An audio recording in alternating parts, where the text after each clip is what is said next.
खौफ तो गली के कुत्ते भी मचा देते हैं, लेकिन दहशत तो शेर के आहट से ही होती है।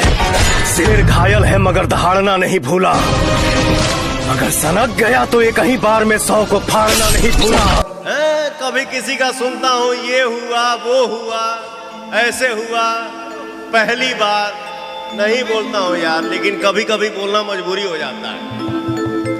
भोजपुरी में पहली बार पवन सिंह ने हिंदी लाया, भोजपुरी में पहली बार पवन सिंह ने पंजाबी लाया, भोजपुरी में पहली बार पवन सिंह ने अंग्रेजी लाया। भोजपुरी में लेवल क्या होता है ये पवन सिंह ने दिखाया। बाकी कोई बोलता है ये पहली बार वो पहली बार, अरे यार हम देखिला तो हमके हंसी छूटेला। भोजपुरी में क्या हुआ है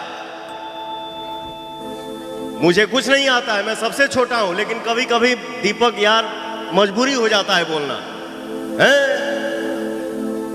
कितना चुप रही आदमी। हम लाइव आके नहीं बोलते हैं कि मैंने ये किया मैंने वो किया। अरे यार हाई भाई हाई होता हाउ होता, अरे यार तोहनी के का कर बस जो पवन सिंह ने कर दिया है ना उसी पे रेंगे हो,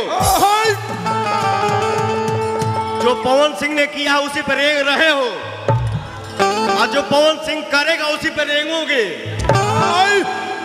पहला ब्रांड पवन सिंह ही है, किसी का भी नाम आएगा पवन सिंह के बाद आएगा।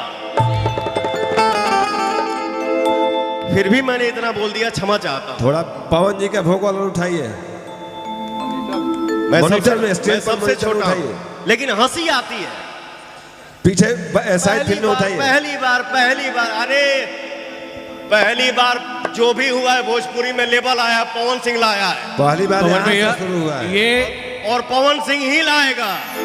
ये कहने वाली बात नहीं है। पवन सिंह को सोनू निगम ने भी कहा और गुरु रंधावा ने भी माना कि अगर किसी की आवाज है तो वो पवन भाई की है। जहां जाती है वहीं पे झंडा गाड़ के आती है। इसलिए अपना यार भारत का शेर नहीं दुनिया का शेर, भोजपुरी की शान, भोजपुरी माटी के लाल पवन भाई के नाम एक बार जोरदार तालियां।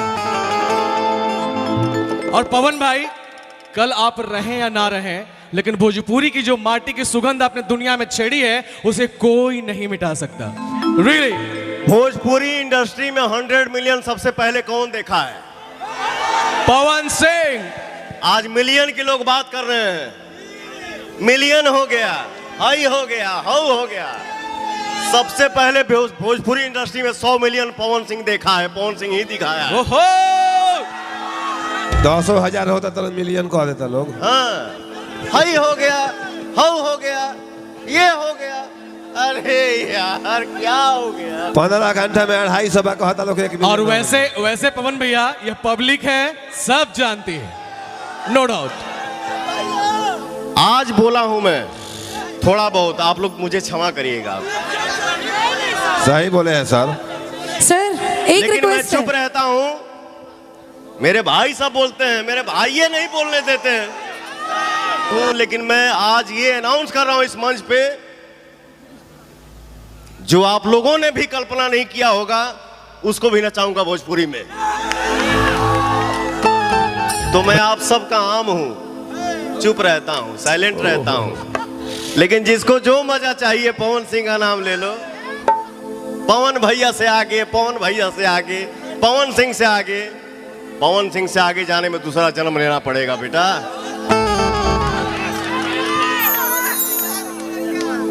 झमकौला से हुई। रहिए आज हमारे बीच ऊंचा ऊंचा ऊंचा हाउ खान इनका जरा गाना होता। अरे तोहनी के आज कल तरह हम कहिए कह चुकल सही बात।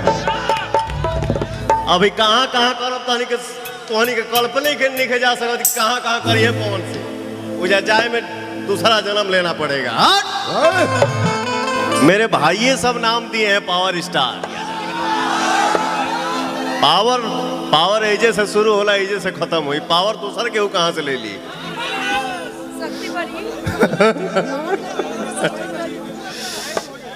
मेरे देखो मेरा नाम पवन सिंह है। हाँ। मैं काम करता हूँ, एंजॉय करता हूँ, ठेकेदारी नहीं करता हूँ। बट भोजपुरी कलाकार हमारे ऑडियंस बनाए हैं, पता नहीं हमको पावर स्टार बोलते हैं, पता नहीं सुपरस्टार। मैं जो कुछ भी हूँ जीरो हूँ, आप सबका आशीर्वाद। पवन सिंह नाम, माता पिता गुरु भगवान ऑडियंस, यही मेरा मालिक है। एकरा बाद हम केहू के है समझिला।